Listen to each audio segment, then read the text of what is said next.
ఇవాల్టి top 9 news.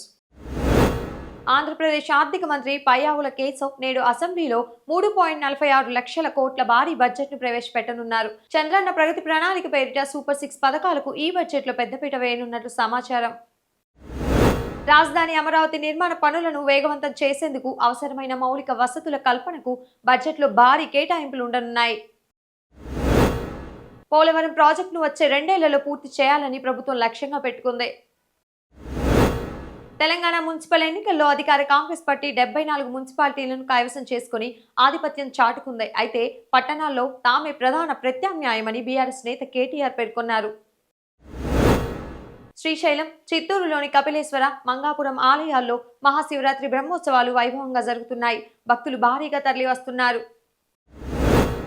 ఈ రోజు ట్రేడింగ్ లో దేశీయ స్టాక్ మార్కెట్లు నష్టాలతో ప్రారంభమయ్యాయి. నిఫ్టీ, సెన్సెక్స్ స్వల్ప ఒడిదుడుకులకు లోనయ్యాయి. పల్నాడు జిల్లా సత్తెనపల్లిలో ఒక కూతురు తన కన్న తల్లిని సజీవ దహనం చేసిన ఘటన రాష్ట్ర వ్యాప్తంగా కలకలం రేపింది.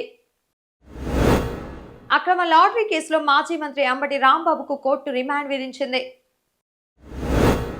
నేడు ఫిబ్రవరి 14 ప్రేమికుల రోజు సందర్భంగా దేశ వ్యాప్తంగా పార్కులు, పర్యాటక ప్రాంతాల్లో సందడి నెలకొంది.